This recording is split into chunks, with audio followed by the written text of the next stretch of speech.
Hello. कैसे हैं दोस्तों? उम्मीद करता हूँ बहुत अच्छे होंगे। आज मैं आपसे अपने थोड़े से थॉट्स शेयर करना चाह रहा हूँ। एसएसआर केस के ही बारे में बातें हैं।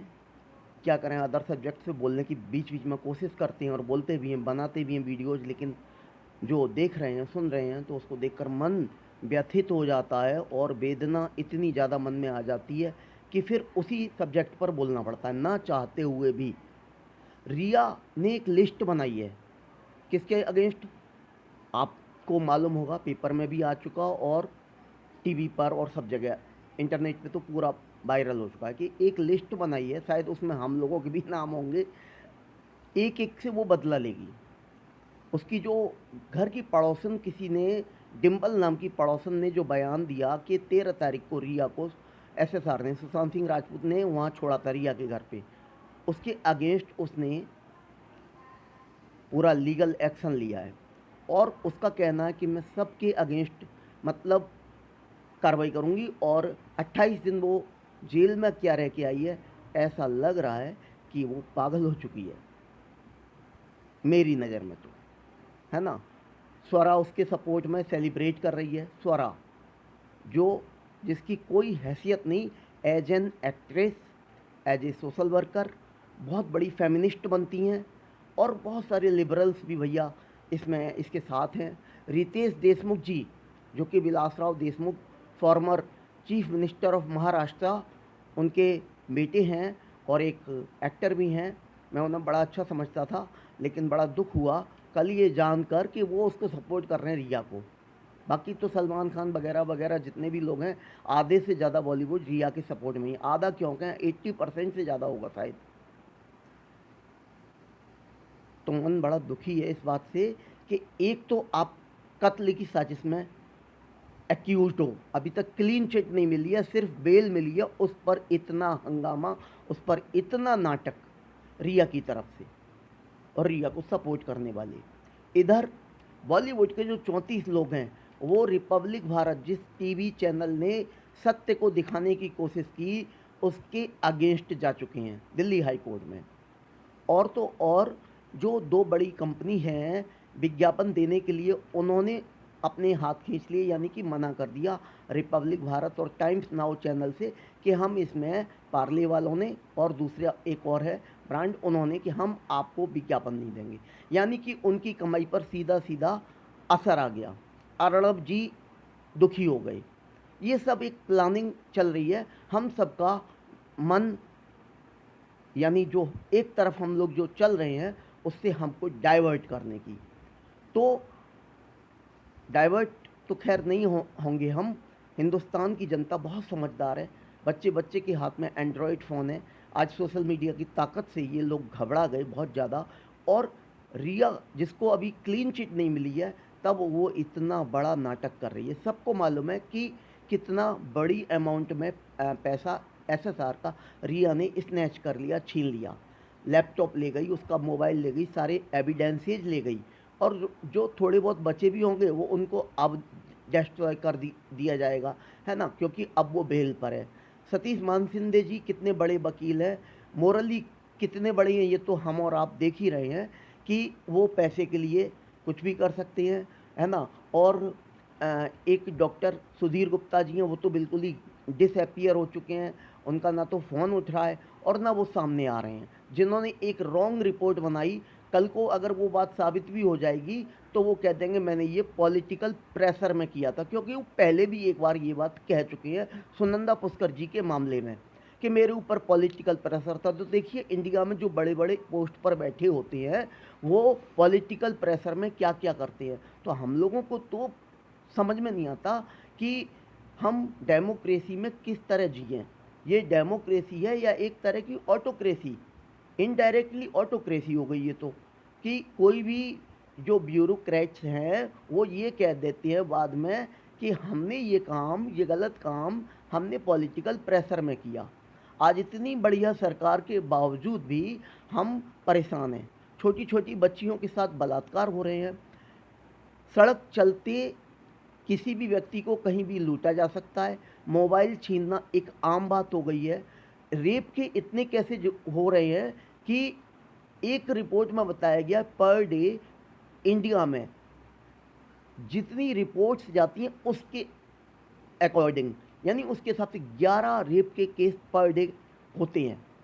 11 महीने में गुणा करेंगे तो कितना, और ये आंकड़ा वो है जो कि सरकारी स्तर का है, जो कि जिनकी रिपोर्ट्स कराई जाती है। बहुत सारे मामले ऐसे भी होंगे जो लोग रिपोर्ट नहीं कराते होंगे, गरीब लोग हैं, या लड़की ने या लड़की के माता पिता ने ये सोचा कि अपनी बदनामी होगी, हम लोग सक्षम नहीं हैं, चलो कोई बात नहीं, इस मामले को दबा दो, लड़की की जल्दी से शादी कर दो, अगर वो बच्ची है तो कोई बात नहीं, चलो देखा जाएगा। या हो सकता है विक्टिम को एक्यूज्ड के द्वारा कुछ पैसा ऐसा दे दिया जाता हो कि भैया रिपोर्ट मत कराओ, हमारे बच्चे से गलती हो गई। ऐसा भी निश्चित होता है इस भारत में। इस भारत की जो संस्कृति कितनी महान थी और महान बताई भी जाती है, और महान तो वास्तव में थी, हमने जो इतिहास पढ़ा है, लेकिन आज जो हम स्थितियां देख रहे हैं उसके हिसाब से ठीक से मन नहीं करता कि हम जिएं अथवा न जिएं। जैसा कि मैंने एक अदर वीडियो में बताया था कि गौ हत्या के विरोध में हमारे एक महापुरुष विनोबा भावे जी ने, आप इस नाम से मेरे चैनल पर इस वीडियो को देख सकते हैं, विनोबा भावे के बारे में जाएंगे या देखेंगे, हेडिंग भी ये है विनोबा भावे, उसमें हेडिंग है विनोबा भावे जी ने आत्महत्या कर ली थी। ये हमारा देश है और ये हमारे देश का दुर्भाग्य है। हमारे देश के लिए जिन वीरों ने अपने प्राण हंसते हंसते दे दिए, चंद्रशेखर आज़ाद को हम याद करते हैं, और सोचता हूँ जब भी, क्योंकि मैंने बहुत बच्चों को पढ़ाया है, मैं एक छोटा सा टीचर हूँ। सच है, इसमें कोई वो नहीं, मैं रिवील करना चाहूँगा, मेरा कोई सरकारी जॉब नहीं है, लेकिन मैंने पढ़ाया बहुत है। तो देखिए दोस्तों, जब मैं सुनता हूँ, पढ़ता हूँ और पढ़ाता हूँ कि चंद्रशेखर आज़ाद ने पेड़ के पीछे अंग्रेज़ों से घिरने के बाद ये सोचा कि मैं पकड़ में नहीं आना चाहता, ये लोग मुझे टॉर्चर करेंगे, मैं अपनी जान तुरंत दे दूंगा, और उन्होंने अपनी ही गोली से अपने आप को मार लिया। तो ऐसे लोगों का जो स्वर्णिम हमारा इतिहास है, गोल्डन हिस्ट्री है हमारी, उसमें हम आज किस समाज में रह रहे हैं। रिया या दूसरे लोग, बॉलीवुड के लोग एक कत्ल में भी शामिल है, और सिर्फ बड़े लोगों को बचाने के लिए।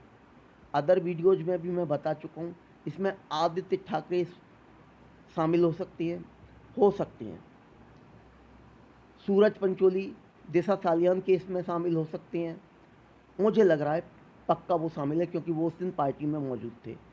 तो बड़ा दुख हो रहा है ये वीडियो बनाते समय आज पहली बार कि गलती भी आप करो, क्राइम भी करो, और हम उसे टॉलरेट करें, और आप उसके बारे में हम लोगों के अगेंस्ट या जो भी आपके अगेंस्ट बोला बॉलीवुड में, उनके अगेंस्ट रिया एक लिस्ट बना रही हैं, उनके लिए आप लिस्ट बनाएं, तो हमें दुख होना नेचुरल है, स्वाभाविक है। मेरी बात से अगर आप सहमत हों तो प्लीज़ मुझे सिर्फ कमेंट करना, मुझे बताना कि मैं सही हूँ कि नहीं हूँ। मुझे दुख हो रहा है तो सही हो रहा है, या मैं ऐसे ही किसी और पर्पज से वीडियो बना रहा हूँ। वीडियो बनाना मेरा कोई ऑक्यूपेशन नहीं है, और ना ही मैं इससे एक सिंगल रुपी अर्न कर रहा हूँ एट प्रेजेंट, और ना ही मेरी कोई ऐसी मंशा है। प्लीज़ मैं तो जो राइटिंग में थोड़ा शौक था, राइटिंग में करता था, लेकिन अब सोशल मीडिया का ज़माना है तो मैं यूट्यूब पर हूँ। लेकिन ये समझ में नहीं आ रहा कि रिया चक्रवर्ती को सपोर्ट करने वालों का नैतिक स्तर क्या है। ये स्वरा भास्कर जो सेलिब्रेट कर रही हैं, रितेश देशमुख जो रिया को सपोर्ट कर रहे हैं, अदर लोग जो रिया को सपोर्ट कर रहे हैं, या उसके माता पिता जो उसे संस्कार दे रहे हैं, ये कहाँ तक सही है। मौनी कपूर जी अगर श्रीदेवी का केस दबा देती है और उसकी सच्चाई नहीं सामने आती, और बीच बीच में अगर कोई उस बारे में बात करता है, तो उस बात को दबा क्यों दिया जाता है। जितने भी रेप केसेज होते हैं उनमें फास्ट ट्रैक के माध्यम से, कोर्ट के माध्यम से विक्टिम को क्यों तुरंत न्याय नहीं दिया जाता। निर्भया केस में 7 या 8 साल क्यों लग जाते हैं फांसी देने में। दोस्तों, मेरा सवाल यही है, हम डेमोक्रेसी में रहते हुए भी ऑटोक्रेसी जैसा हाल क्यों देख रहे हैं। ऐसा लगता ही नहीं कि हम एक अभियान चला अभी हाल में, स्वच्छ भारत अभियान, तो क्या ये स्वच्छ भारत है? चारों तरफ सफाई हो लेकिन क्राइम चारों तरफ हो, ये कैसा भारत हुआ? ये समझ में नहीं आया। सफाई है लेकिन उस जगह अपराध हो रहा हो, क्या उस अपराध को हम और आप सहन कर सकते हैं या उस अपराध के साथ जी सकते हैं ठीक से? हमारी बहन बेटियां क्या पूरी तरह आज सुरक्षित हैं? जब निर्भया का केस दिल्ली जैसे बड़े शहर में, हमारे देश की राजधानी में आधी रात को होता है और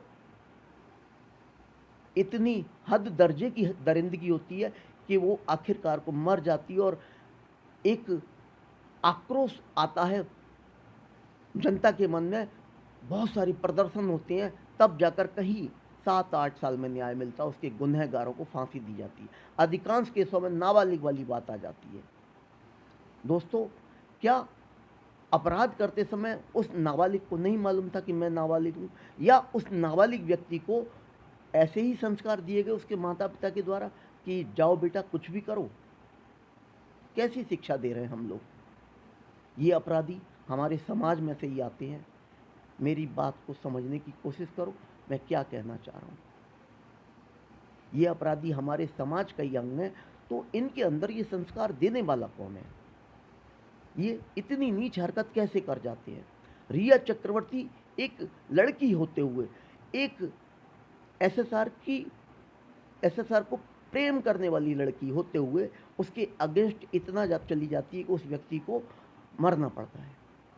अगर ये हत्या नहीं है तो आत्महत्या जैसा कि शो किया जा रहा है, आत्महत्या भी फिर उसने क्यों की? आप उसे 6 दिन 8 दिन पहले छोड़ के कैसे आ गई? तो मेरे सवाल तो बहुत सारे हैं और आपके भी होंगे मन में। प्लीज़ कमेंट करके बताइएगा मेरी बात कहाँ तक सही है। Bye bye bye, have a nice day.